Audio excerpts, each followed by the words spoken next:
Welcome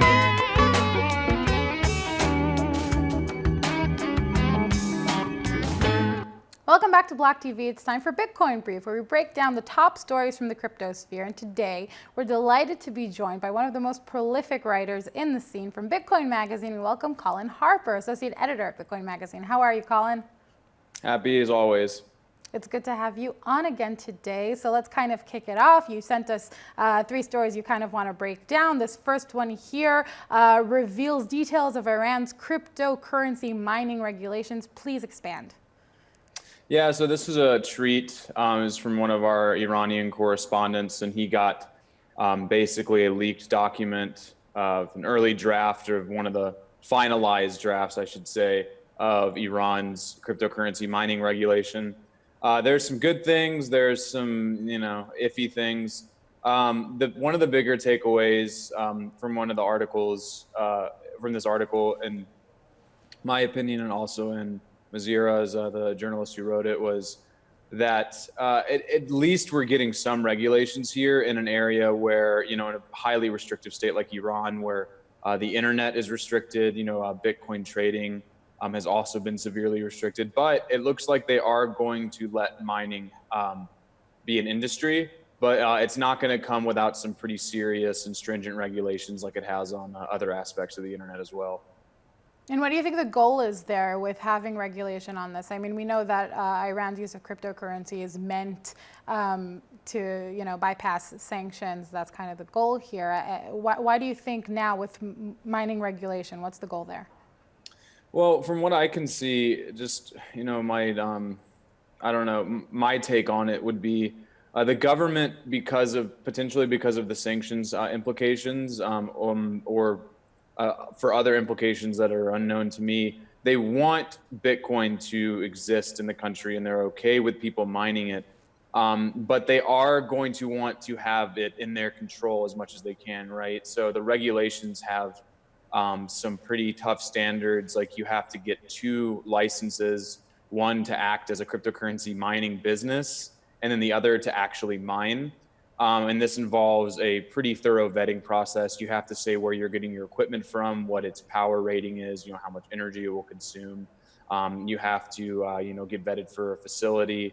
No mining operation that consumes under, I think, 30 kilowatt hours will be approved. So they want bigger they want bigger mining farms and things like that. So for me, what I can tell from this is they basically, they'll let Bitcoin have a market in Iran, but they want to make sure that they're policing the flow of where that Bitcoin is coming from within the country as much as possible. So they're going to want to make sure that, they have as many tabs as they can on miners. And there are also some complaints within the mining community that the electricity rates that they're offering are too high, something in the ballpark of 10 to 17 kilowatt hours an hour. 17 cents, per kilowatt hour. And some of these miners are fleeing the country because they can find 3 cents and less elsewhere. Absolutely. So, I mean, in general with Iran, it's always interesting to see what the developments are with the cryptocurrency sector there, and that's no different here. We'll definitely keep up to date. Now, shifting gears, this next story here is Bitcoin Hashrate SegWit transactions continue to reach all-time highs. Break it down.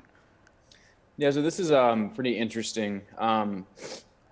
So the Bitcoin hash rate has been on a tear this year. I think according to that article, it's up to something like 100 exahashes, which is like 100 trillion hashes, and that's per second, right? So every second, 100 trillion hashes worth of guessing is going on the Bitcoin network to secure it. It's a very interesting story given the fact that, just last night, Bitcoin took a dive in the market. I think we're just hovering under 10,000 right now. But miners are not easing up. I think saw Nick Carter on Twitter earlier, basically likening it to, the miners are playing the long game here, in terms of the Bitcoin market, like they were the original longers for Bitcoin's price, and they're not slowing up. And a lot of people have speculated that this is in preparation for the halvening in a year, which will happen somewhere in April or May 2020. So our miners could be trying to load up, mine as many Bitcoin as they can before that 12.5 block reward gets halved. So it's a great indicator of network health. It's a great indicator that, the market has been kind of chopping sideways for a while, and I think that we could be in a period of accumulation, and the miners certainly seem to think so. And on the other side of the spectrum with SegWit, it's really nice to see SegWit transactions. I think they've reached in one batch, there was 50% of transactions. Now, of course, this is calculated on a per block basis. So one block, it might be 50, the next block, it might be 30, but that's also seen a steady uptick throughout the year. And I think that you'll only see SegWit transactions. And for those listeners who don't know, SegWit is a protocol on the Bitcoin network that basically saves block space for more transactions, make transactions cheaper, and also cuts down confirmation times. It's a really great protocol, and I think you'll start seeing that get adopted more and more, especially as we see some of these exchanges and wallet providers that have been kind of on the sidelines, not adopting it, get onboarded. And also, I mean, the talk is always that mining is dying out. So it's nice to see just in that respect alone, things actually pushing it forward. The mining isn't actually dying out. It's still going on and people are still interested. Now shifting to perhaps, the most interesting story or the most hyped up one as of late, Edward Snowden. U.S. government is suing him for, the profits of his memoir? Yeah, basically. So it's really funny. So Edward Snowden, by publishing his memoir, violated what are known as secrecy agreements with the CIA and the NSA. Of course, Edward Snowden doesn't give a fuck because Edward Snowden, violated these secrecy agreements in 2013 when he went to The Guardian with leaked documents about the NSA's global surveillance program. So, it's funny because, the joke is obviously, well, Edward Snowden's in Russia. He can't really, he's not going to show up in court. Yeah, he's violating a secrecy agreement with this memoir. But something that's a part of those secrecy agreements, when you sign them, so if you're working for the CIA or the NSA or another, highly confidential agency within the United States, you sign a secrecy agreement. And you say, I will not talk about anything related to my work. And if I end up writing something related to my work, be that a nonfiction book, a biography, or even a work of fiction that might incorporate some of your experience, you have to submit it to those agencies for review. And they can redact it at will and take out whatever they want. But what it also entitles them to is royalties on the media that you publish.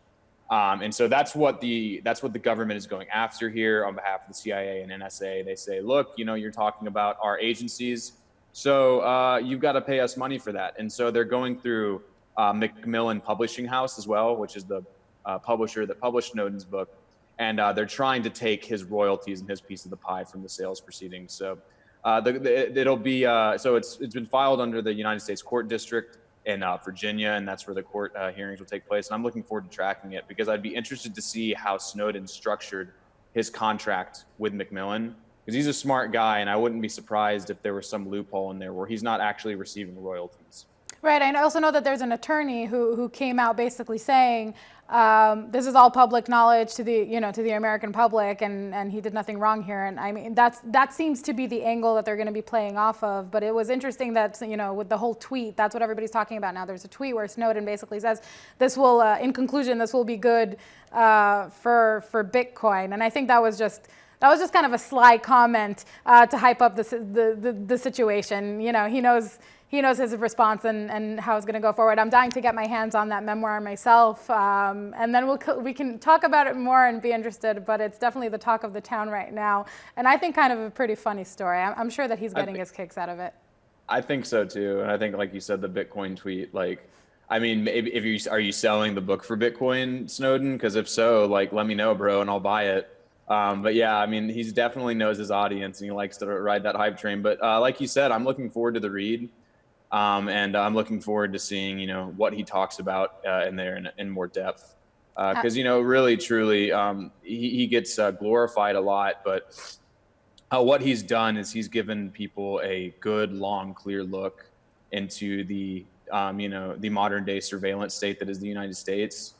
Some would call it the deep state. It's not the deep state that they talk about on Fox News. It's the CIA and the underworkings there. and the NSA. And so, I think his insight is extremely valuable. So like you said, I'm really looking forward to the read. Absolutely, and then we'll do a little book club on it. Thank you very much, Colin Harper, for joining us today for Bitcoin Brief and for briefing us. For all you folks at home watching on BLOCKTV.com, keep on watching for more cryptocurrency and blockchain-related news.